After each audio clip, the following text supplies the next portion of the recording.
Hello students, physical chemistry का ये first lecture है। यूनिट फर्स्ट इसमें हम लोग कवर करेंगे।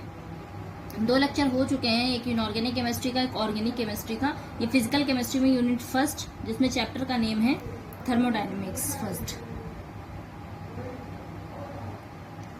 थर्मोडायनेमिक्स फर्स्ट, या यूं कह लें कि जो आपका ये पूरा पेपर है और फिजिकल केमिस्ट्री का पेपर है, ये पूरा का पूरा ऑब्जेक्टिव पेपर आप लोगों का आने वाला है। इसमें आप लोगों के ऑब्जेक्टिव टाइप एमसीक्यूज दिए जाएंगे।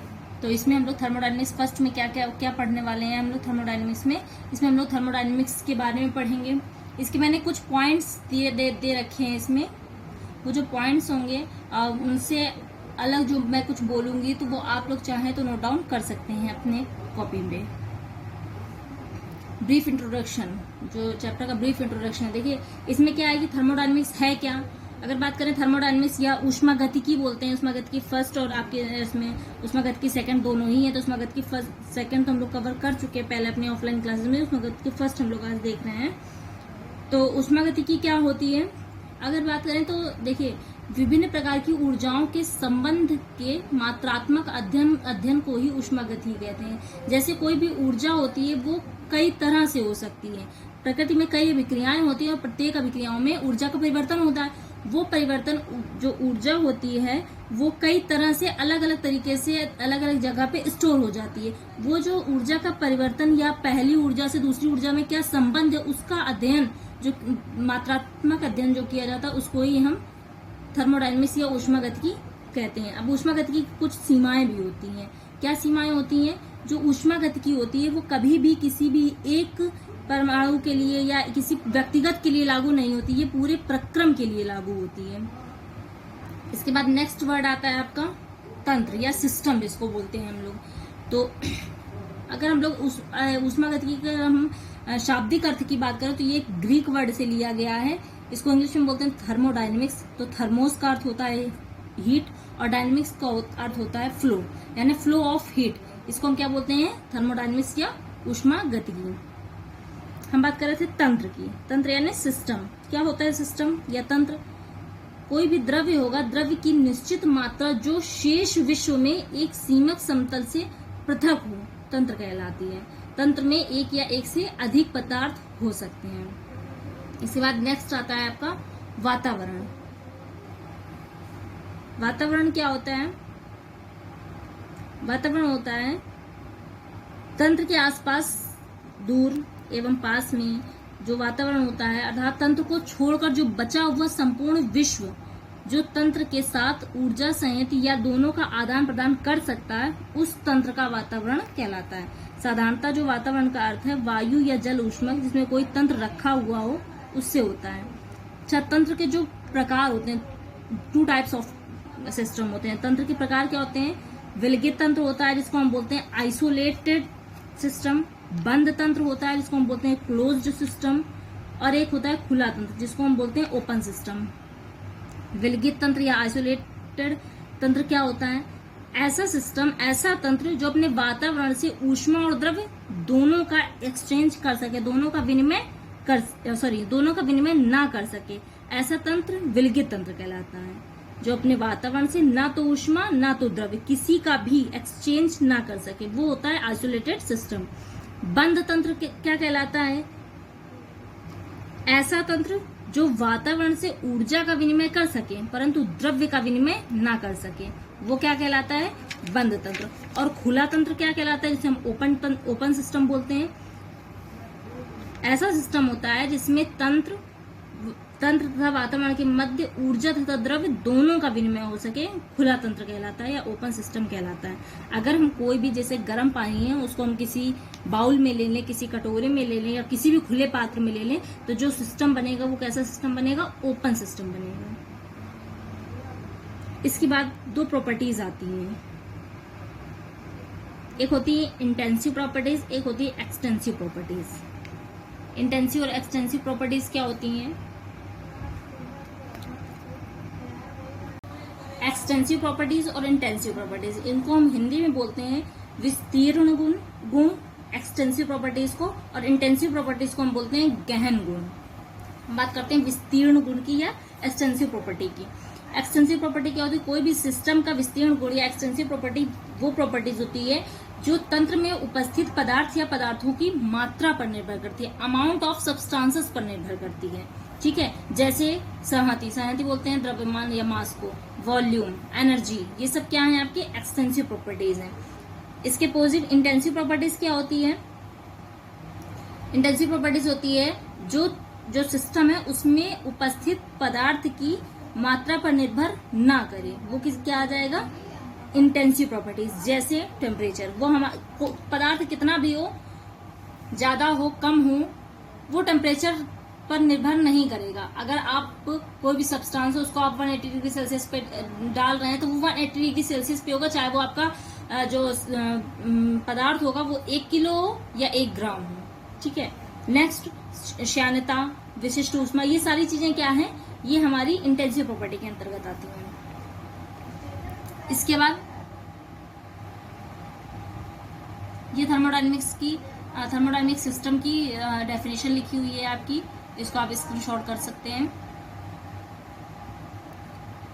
देखिए इसमें जो मैंने बात बताई ना आप लोगों को, बाउंड्रीज की बात बताई, सराउंडिंग्स की बात बताई, रियल और imaginary layer separated to system and surrounding is called boundary. Boundary क्या होती है? कोई भी एक इमेजिनरी या लेयर जो सेपरेट सिस्टम की जो लेयर होती है उसको, वो जो उसके किसी भी सिस्टम के आसपास होती है उसको हम क्या बोलते हैं? बाउंड्री। जैसे कोई भी बाउल है उसके आसपास की जो परिधि जो होगी वो क्या कहलाएगी? बाउंड्री कहलाएगी। वो कभी कभी तो वो रियल होती, कभी कभी इमेजिनरी भी होती है, तो उसको हम लोग क्या बोलते हैं? बाउंड्रीज बोलते हैं। नेक्स्ट आ जाता है वर्गनर। देखिए मैं आपको बता दे रही हूँ कि इसमें मैंने केवल इंपॉर्टेंट पॉइंट ही लिखे हैं तो इस पे जो ये जो ऑब्जेक्टिव पेपर है आपका, इसलिए मैंने इसमें आपके फॉर्मूलेज, आपकी इक्वेशंस, इनमें ज्यादा फोकस किया है और वही मैंने लिखा भी कंटेंट के रूप में। और मैं पूरा चैप्टर आपको समझा रही हूँ, इसमें जो भी इंपॉर्टेंट चीजें वो आप लोग लिख लीजिएगा। जैसे अभी मैंने इंटेंसिव और एक्सटेंसिव प्रॉपर्टीज आपको बताई, वो क्या होती है वो आप लिख सकते हैं। ठीक है, इसके बाद नेक्स्ट मैं आपको बताने जा रही हूँ enthalpy and internal energy, enthalpy तथा आंतरिक ऊर्जा। एंथैल्पी क्या होती है? आंतरिक ऊर्जा क्या होती है? देखिए जैसे आपका फॉर्मूला लिखा है, enthalpy is defined by the equation. Enthalpy की जो इक्वेशन होती है वो क्या होती है? H is equals to E plus PV। यहाँ पे E क्या है? आंतरिक ऊर्जा, जिसको हम इंग्लिश में बोलते हैं इंटरनल एनर्जी। P क्या है? प्रेशर। V क्या है? वॉल्यूम। ठीक है, देखिए किसी जो एंथैल्पी का जो आपका इक्वेशन बनेगा वो बनेगा, इसमें H है एंथैल्पी आपकी। अगर हम आंतरिक ऊर्जा की बात करें तो प्रत्येक पदार्थ के अंदर एक निश्चित मात्रा में ऊर्जा होती है जो उसकी रासायनिक प्रकृति, ताप, दाब तथा आयतन पर निर्भर करती है और इसी को ही हम आंतरिक ऊर्जा बोलते हैं। नेक्स्ट है आपका ऊष्माधारित तथा पूर्ण ऊष्मा। पूर्ण ऊष्मा क्या होती है? पूर्ण ऊष्मा को एंथैल्पी भी कहते हैं। पूर्ण ऊष्मा क्या है? किसी भी सिस्टम की जो पूरी ऊष्मा होगी उसको हम क्या बोलेंगे? एंथैल्पी बोलेंगे। ठीक है, इसके बाद नेक्स्ट अगर हम बात करें तो इसमें आप पढ़ेंगे ऊष्मागति का प्रथम नियम। ऊष्मागति का प्रथम नियम क्या होता है? आप लोगों ने 12th क्लास में भी इसको पढ़ा होगा कि ऊर्जा ना तो उत्पन्न की जा सकती है ना तो नष्ट की जा सकती, बस एक रूप से दूसरे रूप में इसको परिवर्तित किया जा सकता है। अगर हम दूसरे शब्दों में बात करें तो किसी विलगित तंत्र की कुल ऊष्मा सदैव स्थिर रहती है, यद्यपि यह एक रूप से दूसरे रूप में परिवर्तित हो सकती है। ठीक है, और इस ऊष्मागति का अगर हम शोधित रूप बात करें तो क्या होती है? किसी विलगित तंत्र की कुल ऊर्जा तथा द्रव्यमान सदैव स्थिर रहते हैं। नेक्स्ट आता है आपका ऊष्माधारिता। ऊष्माधारिता क्या होती है? यदि किसी तंत्र का ताप न्यून मान से उच्च मान करने में जितनी ऊष्मा की आवश्यकता पड़ती है उससे ताप के अंतर से भाग दें तो इस मान को हम ऊष्माधारिता कहते हैं। ठीक है, ताप का अंतर मतलब T2 माइनस T1, टेम्परेचर का जो वो होगा, डिफरेंस होगा वो। इसके बाद नेक्स्ट आता है Cp और Cv में रिलेशन। आदर्श गैस के लिए Cp और Cv में रिलेशन क्या होता है? Cp minus Cv is equals to R। इसके बाद नेक्स्ट आपका आता है किरचॉफ इक्वेशन। किरचॉफ समीकरण जिसको बोलते हैं हम लोग, किरचॉफ समीकरण क्या होता है, delta H2 minus delta H1 is equal to delta CP T2 minus T1। ये आपका होता है किरचॉफ इक्वेशन। इसके बाद किरचॉफ इक्वेशन इसमें देखिए, इसमें कुछ टर्म्स हैं, जैसे अभिक्रिया ऊष्मा क्या होती है, दहन ऊष्मा क्या होती है, उदासीनीकरण ऊष्मा क्या होती है, विलयन ऊष्मा क्या होती है, संक्रमण ऊष्मा क्या होती है, नैज ऊर्जा क्या होती है, ये सारी चीजें इसमें है। देखिए अगर हम अभिक्रिया ऊष्मा की बात करें, हीट ऑफ रिएक्शन की बात करें, तो किसी भी रासायनिक समीकरण द्वारा प्रकट पदार्थों की ग्रामाणु मात्राओं की पूर्ण अभिक्रिया होने में जितनी ऊष्मा उत्पादित या अवशोषित होती है उसे हम अभिक्रिया ऊष्मा कहते हैं। दूसरा टर्म क्या है, दहन ऊष्मा, हीट ऑफ कंबशन। दहन ऊष्मा क्या होती है, पदार्थ के एक ग्रामाणु के पूर्ण रूप से ऑक्सीकृत होने अथवा जलने से जितनी ऊष्मा उत्पन्न होती है उसे हम दहन ऊष्मा कहते हैं। उदासीनीकरण ऊष्मा क्या होती है, उदासीनीकरण ऊष्मा होती है, उदासीनीकरण अभिक्रिया आप लोगों ने 10th क्लास में पढ़ी होगी कि जब हम अम्ल क्षार की अभिक्रिया करवाते हैं, अम्ल और क्षार की आपस में रिएक्शन करवाते हैं, तो अम्ल क्षार की रिएक्शन में हमारा लवण तथा जल बनता है, तो इस अभिक्रिया को हम उदासीनीकरण अभिक्रिया कहते हैं। तो उसी के दौरान जो ऊष्मा लगती है उसे हम क्या बोलते हैं, उदासीनीकरण ऊष्मा कहते हैं। इसके बाद विलयन ऊष्मा क्या होती है, किसी विलय की ग्रामाणु मात्रा को जल के बहुत अधिक आयतन में घोलने पर जितनी ऊष्मा उत्पन्न या अवशोषित होती है उसे विलयन ऊष्मा कहते हैं। संक्रमण ऊष्मा क्या होती है, किसी तत्व के एक अपर रूप को दूसरे अपर रूप में परिवर्तित करने में जो ऊष्मा का परिवर्तन होता है उसे संक्रमण ऊष्मा कहते हैं। नैज ऊर्जा क्या होती है, किसी भी यौगिक का ग्रामाणु अपने अवयवी तत्वों से जितनी अतिरिक्त ऊर्जा अधिक रखता है वह उसकी नैज ऊर्जा कहलाती है। नेक्स्ट एक टर्म आता है आपका एक्सोथर्मिक एंड एंडोथर्मिक रिएक्शन और इस कंपाउंड, यानी ऊष्मा क्षेपी तथा ऊष्मा शोषी अभिक्रिया। ऊष्मा क्षेपी अभिक्रिया क्या होती है, वे अभिक्रिया जिनमें ऊष्मा उत्पन्न होती है ऊष्मा क्षेपी अभिक्रिया कहलाती हैं। और ऊष्मा शोषी अभिक्रिया क्या होती है, वे अभिक्रिया जिनमें ऊष्मा का अवशोषण होता है उसे हम क्या कहते हैं, ऊष्मा शोषी अभिक्रिया कहते हैं। इसके बाद किरचॉफ नियम आपके सामने लिखा हुआ है, किरचॉफ समीकरण जिसको आप लोग बोलते हैं।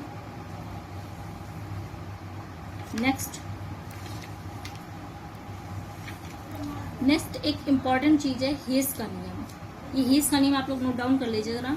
हेस का नियम क्या होता है, इन्वर्टेड कॉमा के अंदर लिखिएगा, यदि एक रासायनिक परिवर्तन दो या अधिक विधियों से एक या अधिक पदों में पूरी हो सकती है तो पूरी परिवर्तन में उत्पन्न या अवशोषित ऊष्मा समान होती है, चाहे परिवर्तन किसी भी विधि से पूरा किया गया हो। मतलब क्या है, कोई भी रिएक्शन हो वो 2 टर्म में हो, जैसे ओस्टवाल्ड विधि से नाइट्रिक एसिड का निर्माण किया जाता है 3 टर्म में होता है, तो कोई भी रिएक्शन हो वो 3 टर्म में भी लिखी जा सकती है, वो रिएक्शन 1 टर्म में भी लिखी जा सकती है। तो जो रिएक्शन है वो चाहे 3 टर्म में लिखी जाए चाहे 1 टर्म में लिखी जाए, संपूर्ण ऊर्जा का जो मान होगा वो हमेशा इक्वल आएगा। ये आपका हेस का नियम कहलाता है। थोड़ा सा इम्पोर्टेंट भी है, इसको आप लोग इम्पोर्टेंट टिक कर लीजिएगा इसमें। और बाकी आप लोगों के जितने भी इससे क्वेश्चन बन सकते हैं आप लोग क्वेश्चन करके देखिएगा और थोड़ा बुक से देखिएगा। आप लोगों के वैसे मैंने इम्पोर्टेंट जितने भी फॉर्मूले थे मैंने लिख दिए हैं और इसके बाद आप लोगों का ये चैप्टर फिनिश होता है। Thank you class.